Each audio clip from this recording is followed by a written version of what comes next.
All right. So by now maybe you've spoiled yourself. I don't know if you have or you haven't. Welcome to Star Trek Late Night. And of course, you know, before I get into minor spoilers, what some would consider minor spoilers and moderate spoilers. I'm not going to get into those yet. A new trailer dropped, or not a trailer rather, a new clip from Star Trek Picard dropped. The first thing I'm going to say is I have a real trouble waiting for stuff to come out, guys. I am freaking out. I cannot wait for this to come out. Now, although season 1 of Picard was not very good and season 2 was atrocious, um, I'm obviously a little bit excited again, and this will be my last chance I ever give to Star Trek at this point. This is it. This is it, Star Trek. Michael Chabon or whatever, and whoever else was working on the first season, they fortunately, whatever the reason, the show is just not very good at all. It has major issues. I think it's so ridiculously overdone. If you miss seasons 1 and 2 of Picard, they're just overly done of ridiculous crap. You know what I mean? And season 2 is even worse. You know, season 1 I can man, but they just unnecessarily do ridiculous things. So this is it, man. Strange New Worlds has been pretty good to me. I've kind of liked Strange New Worlds a bit, but I like it like the J.J. Abrams movies. The J.J. Abrams movies, to me, aren't exactly Star Trek, but they take place in an alternate timeline, so it's okay. But the problem with Strange New Worlds is it takes place not during a different timeline. So, you know, I think that I like Strange New Worlds enough to give it a 6-something out of 10. And I will keep watching it a bit, I think, as long as it doesn't get any, worse. It's good enough for me to watch. I'll say that. I don't prefer it over any of the 90s Star Trek and Enterprise as well, but I do. It is watchable for me. But okay, that being said, this teaser that just came out today, December 29th, 2022, Picard, and this is going to get into a little bit of spoilers here, even though Paramount released this. But we've also got some leaks that I'm going to talk about in a couple of minutes. And it's nothing too crazy, but it's a little bit of something. And we'll talk about it. But I don't want to I don't want to know any more myself, so I will now no longer be reading any spoilers or any even theories, especially from people who have seen it. Certainly no more, because I don't want to know any more, and we still got 40-something days to go. I wish they would just release it now. I know that sounds ridiculous. I know, what? But I wish they would. I really wish they would release it now. I would even pay extra to watch it now because it's killing me, the anticipation. And God knows where I'll be at in a month and a half. So I just wish they would release it. But at the very least, I wish they would release the first episode and maybe the first 15 minutes of the second episode, and then say, hey, do you like this? I don't know. Put it on YouTube for free, and then say, sign up for Paramount Plus. I think that'd be a great hook to try to get some of the people who are like, I'll never watch this after the first 2 seasons, to try to get them to be like, all right, wow, okay, I got to watch this. I think it would be an excellent marketing idea. I think it would do good for them to do this, to release episode 1 of Picard Season 3, which I'm being told shouldn't be called Picard Season 3. It should be called, Star Trek Reunion or Star Trek Returns or Star Trek The Next Generation's Back or Star Trek The Next Generation, a movie or whatever you want to say. But if this is good, I will buy it on Blu-ray. If it's good and it doesn't tie into Picard Seasons 1 or 2, and I can pretend those things never happened, and it's great or it's good or whatever, I'll buy it on Blu-ray because I will love to have one more TNG piece of fun. I love the original series, and I know that people are like, it's not, oh, campy Star Trek. I want campy Star Trek at this point, and I think that a lot of the older fans do. And I think the funny thing is, our our nature is to try to make things better and cooler and more modern. And for a while, that does work. You know what I mean? But even as a kid, I kind of wanted Kirk and Spock in the movies to wear the old yellow uniform and red I wanted them to all wear what they wore on the TV show. And in the movie, I always thought the big red, just everyone was wearing red. It reminded me of the Ninja Turtles. Remember when the Ninja Turtles red, orange, blue, but in the comics and in the original video game in NES, they were all red bandana. It took away their individuality. I just felt like it took away a little bit of that by having everybody have the same red uniform on. But this is way different. I like the campiness of Trek, and I think that there's such a massive audience that's in their 30s, 40s, 50s, 60s, and beyond, older fans, that would really love to just see the classic stuff that they love, because right now we're all rewatching the old episodes anyway. We're all watching the campy Star Trek. You know what I'm saying? Like, so why not just make that? Literally make that. The sets would be cheap to make. Do you know what I mean? Like, why not do something different? And for the first time, do Star Trek exactly the way you did it in the 90s now. Try to literally emulate that and tell those stories. And add. I think that would be a very interesting idea, and it's never really been done before. You know what I mean? And obviously the TNG cast may be getting too old or whatever you want to say, are older now. They've been too old, but, like LeVar Burton and, Riker could play a part-time character admiral. Maybe, Patrick Stewart has a quick little cameo here or there. And LeVar Burton is a main character, and maybe there's other characters, and you call it Star Trek, whatever the hell it is. And it'd be interesting if, it was done with a slight upgrade, right? Only a slight upgrade. I wouldn't go too far. I would, but maybe that's crazy. But to me, there's people that want to see Star Trek in that nostalgic '90s era. I really want Enterprise to get some kind of thing. I did a video on here where I explained how Trip could be alive, and how Daniels would go back, would show up to Archer one day when Archer is, at his desk older, and Daniels explains how they have to, Trip wasn't supposed to, whatever, and he was gonna, and they have to fix a timeline or something. So, but I don't know how you could do that, because then you'd have to have younger Archer and younger everybody, and that de-aging would cost too much money, so they'll probably never do that, but maybe they could do something. I don't know what it is. Anyway.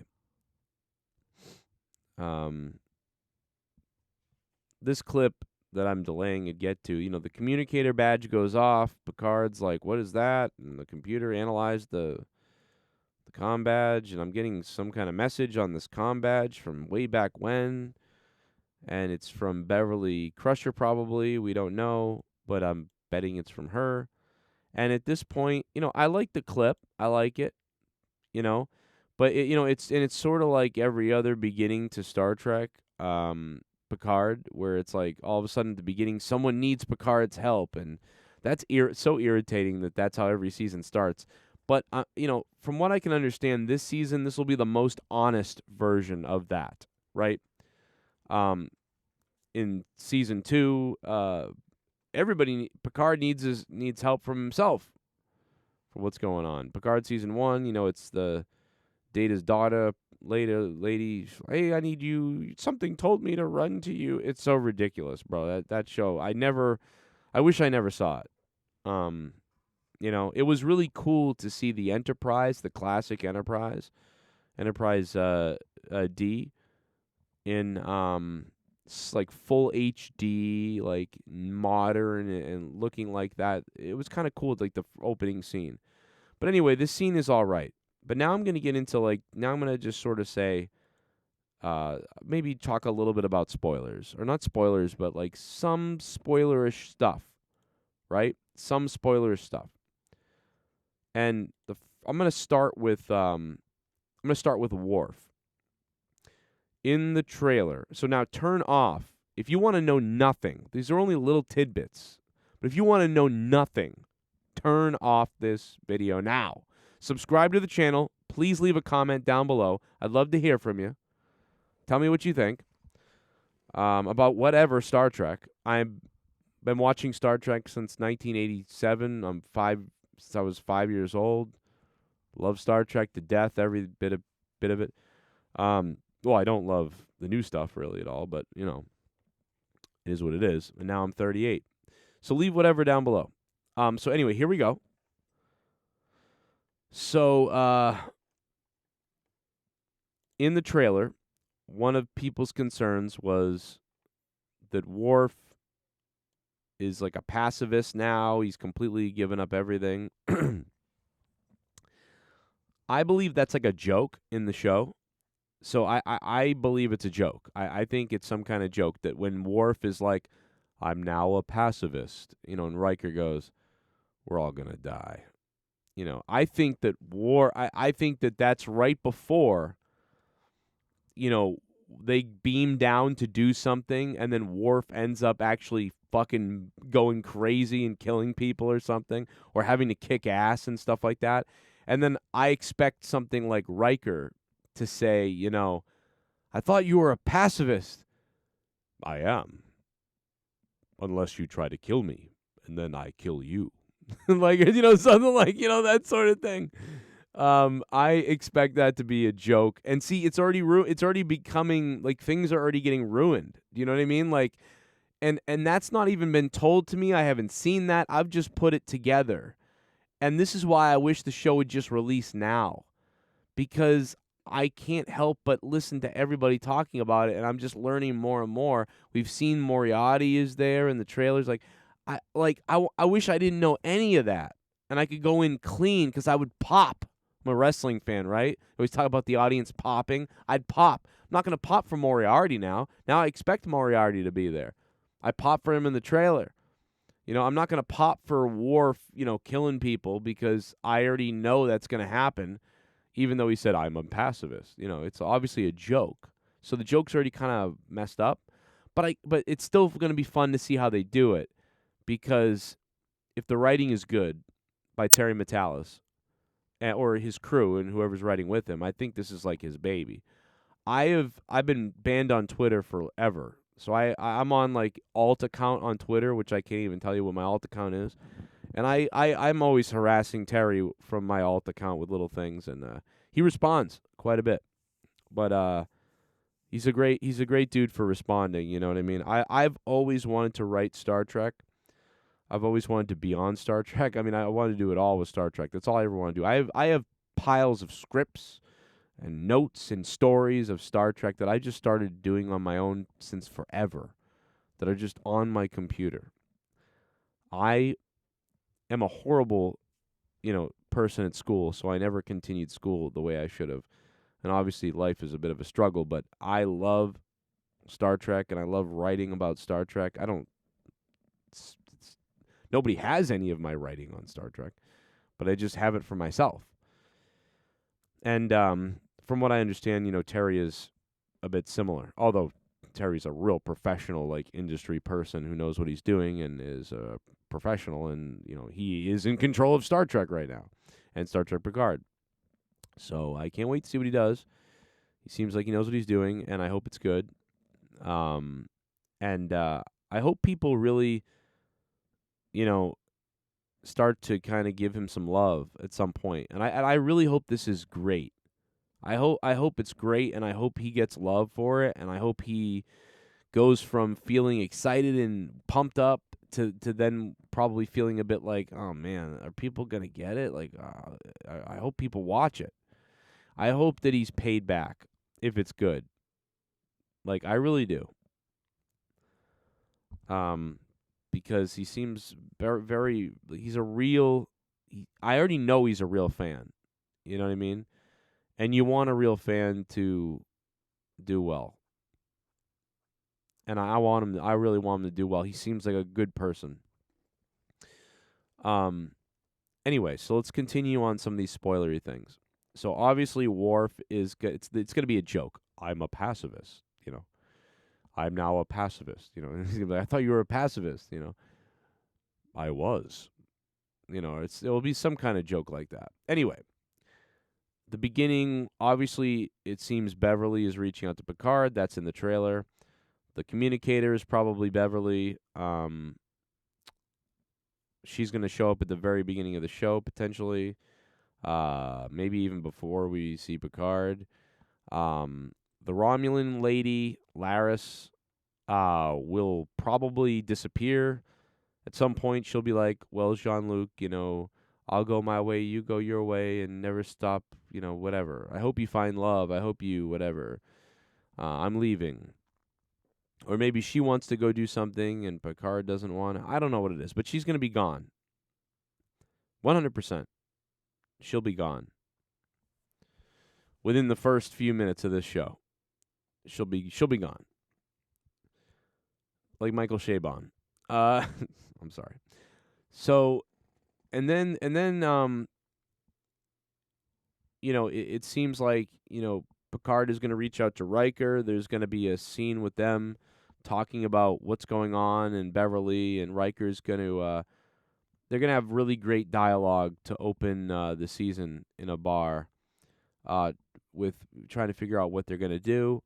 And then at some point they're going to reach out to Seven of Nine because Riker is going to say, we can grab my old ship, and they're going to try to probably get the ship from Seven of Nines with her help somehow. There's going to be a captain of the Titan, though, that's going to be a sort of a guy who's in the way of Picard and Riker commandeering the Titan. And I think he's going to be played by a guy who worked on 12 Monkeys with Terry Matalas. Really good actor. Can't remember his name now off the top of my head, and that's just terrible that I can't, but I'm sorry. I am a father of 3 and a moron. But he so at this point I already feel like I know too much. You know what I mean? I can tell from from what I've read, from what I've heard, what's in the trailers. And this is all stuff, when you put it all together, you get it. Now, if I knew more, I wouldn't tell you anyway, because I wouldn't want to ruin it for anybody. I wish I did know more, because I wish I'd seen it like all these other people have seen the show, because I would just make videos on it every day about how you got to see the show. But I wouldn't divulge anything. And that's about all I'll divulge. I know a little bit more. But I feel that the 2 or 3 other tidbits that I know, or describing some of the things that we've already been talking about here, would, if I could know nothing, I wish I did. And I wish they would just release the show now, to be honest. And like I said, I wish they would release 1 episode on YouTube right now to build the hype. Because it would be a hell of a hype, a hell of a cliffhanger, and it would be so beautiful if Paramount said, we wanted to give everybody in Star Trek, a gift. We're announcing the first 2 episodes of Picard, season 3, reuniting, or whatever you want to call it, are out right now on our YouTube channel. Oh, it would be so beautiful. What a statement to the fans. What a beautiful gesture. What a way to build hype. What a way to hook you. And what a way to get everybody talking about it, too, because then everybody can come out and start talking about, what does this mean? What is this thing? Wow, this was better than season 1 and 2 so far, Where is this going? Like, oh, my goodness, like, all these things to talk about. Was this, that thing, and the other, whatever. Like, how cool is that? I thought this was a little weird, but that was awesome, and this reminds me more of Star. And you start getting that hype for free built up on YouTube. And I think just leaking it out to a few reviewers who are out there kind of saying things, I don't think that that's enough. And I think it's a disservice. I almost think it would have been better to have leaked out a couple episodes to those people and then to have actually put out a couple episodes for free on YouTube. So I hope that Paramount listens to what I just said, which they won't, because listen, I have other channels with hundreds of thousands, hundreds of thousands, with thousands of subscribers, right? I have my other channel with 70-something thousand subscribers. I have my other channels, with millions of views over the years. This is a brand new channel that I upload. I'm going to be uploading more on, but, I just think that's a good marketing idea and a good way to get back some of the people who said I absolutely won't watch it. It's a good way to get back some of the people who are thinking about watching it. It's a good way to get it out there to start word of mouth for people that are going to tell other people about it. And the most cynical person can watch it now for just free on YouTube. Why not, right? You watch the other two. Why wouldn't you, give this a look for a second? If not anything but if you want to hate on it, go ahead, try to hate on it. Maybe it's hateable. I don't know. But anyway, I won't say anything else because there's a couple little things that I think that are kind of, I wish I didn't know. But what I mean is, so far, is one of the major concerns was Worf is some kind of pacifist person now. That's out the window. You knew that's not true. There's a scene at the beginning of the episode with Riker and Picard that's beautiful, apparently. Like, informative. It's science fiction. It's mathematical. It's science-based. It connects best of both worlds and, some of the lore. It adds to it in a great way. And it's just a little detail that makes sense. It's the opposite of Season 2, where Guinan and Picard are meeting up, and Guinan works at 10 Forward street address, whatever. When Guinan doesn't even know Picard, but she's at 10 Forward, whatever. It's just so weird, man. It's so bad. Seasons 1 and 2 are puke-inducing. Like, dude, puke-inducing. I would rather watch Star Trek Insurrection in reverse than ever watch Season 2 of Picard again. I would rather be cornholed by William Shatner's family as I watch Star Trek V naked in front of a live audience than watch Picard Season 2 ever again. So let's see what happens. Are you excited? Do you anticipate good things from Picard Season 3? Are you going to give it a shot to watch Picard Season 3? Beverly looking luscious, by the way. I've always wanted to tell you this, Beverly. I've got my pants down, Garrick. Maybe I'll face Garrick in an arm wrestling match. I don't know why I'm being weird about Picard, but Captain, my positronic brain has gone into bed. I don't know what I'm doing. I'm out of my mind right now. I hope you guys subscribe because I'm a weirdo. And hit the like button. Leave me comments.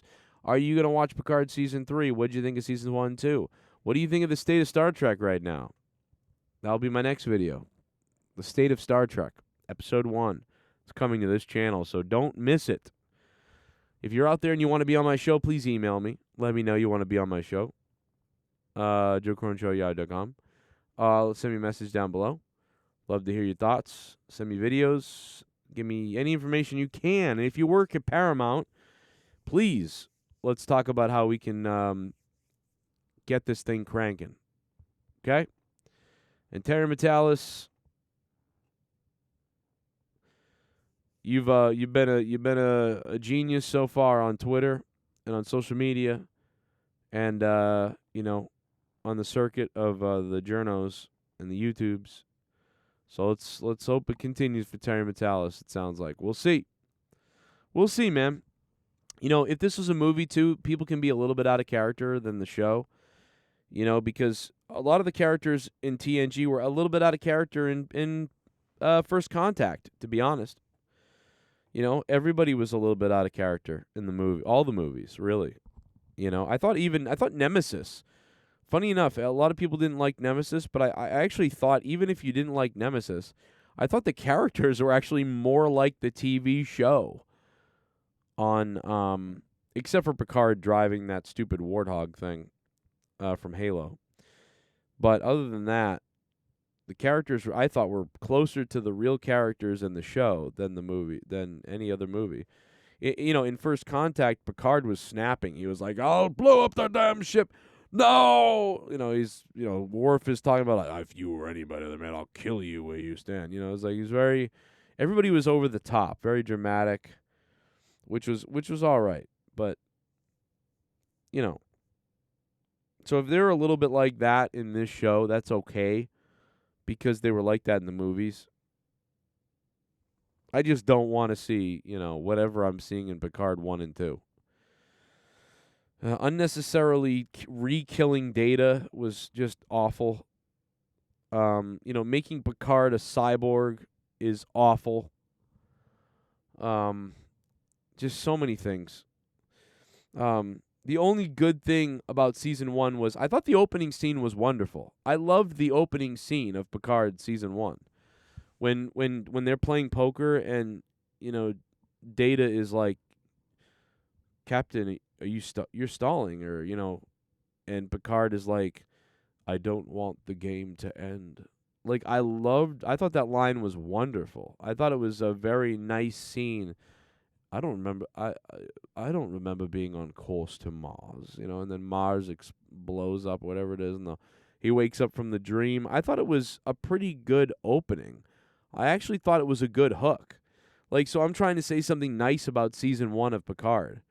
And the nice thing I'll say is the opening with Data was sweet.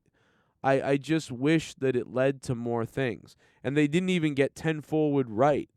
But you know what? Even though they screwed that up, I think they screwed it up. Maybe I'm wrong, but I thought they screwed up the 10 forward was in the wrong place on the ship. It was a dream sequence. So if you're seeing in Picard's dream, when you dream of things, sometimes things are wrong, right? Like your door is the wrong way or the wrong color, or somebody's a little different in your dream because it's your dream. So things aren't always pieced together perfectly. So that is kind of like a way to explain that. Well, listen, that's not even really the ship anyway. He's having a dream. So he would miss, anyway, you get what I'm saying. But so that scene was great. I thought the painting scene with Picard and those things were nice. It just all led to nothing, though. It led to horrible. So the setup was decent. Just like in season 2, I thought the first couple of episodes were all right.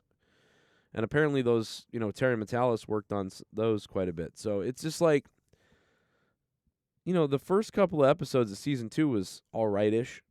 And the first opening sequence of Picard season 1 was all right. And you just watched it kind of die and not only fade into shit, but also just get horrific. But John Delancey was wonderful. And I thought right at the beginning again of season 2 when he snapped his fingers and he was young and he went to old. And he said, "Oh, you're a bit older than I expected. I'll catch up." And he snaps his finger and now he's old. That was so beautifully done. That was wonderful. Whoever came up with that, amazing. Dude, let's have John Delancey. How are we going to explain John Delancey being old and Q being old and Picard? And no, Q would just say "Oh, you're really gotten old, Jean-Luc. I don't want to make you feel uncomfortable." So, beautiful. Great idea. That was wonderful. I loved it. So it's like there were these things in seasons 1 and 2 that were so beautiful and sweet. But then 70% of the show was bad. And then 20% of it was harpoons death. So I can never really watch it again. Unfortunately, and that stinks because a couple of those scenes are awesome. You know what I mean? And unfortunately, they're ruined because the ending of the show and most of the show is just dog turd.